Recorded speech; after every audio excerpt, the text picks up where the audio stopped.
सुपुर्द करके जा रहे हो, हमें किसके हवाले करके जा रहे हो। आवाज आती है। यहां इब्राहिम ने अपनी बीवी के सवाल का, इस क्वेश्चन का जवाब, इसका आंसर दिया और इसको जरूरी समझा। इब्राहिम ने पीछे मुड़ के नहीं देखा, लेकिन अपनी बीवी के सवाल का कि मुझे किसके सुपुर्द करके जा रहे हो, मुझे किसके हवाले करके जा रहे हो, इसका जवाब दिया उंगली से इशारा करके, इल्लल्लाह।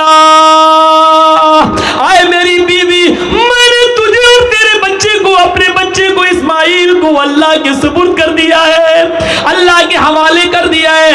अल्लाह के हुक्म से मैंने यहां छोड़ दिया है। अब अल्लाह जा हुक्म देगा मैं जा रहा हूं। कब आओगे पता नहीं, एक दिन भी लग सकता है, एक हफ्ता भी लग सकता है, एक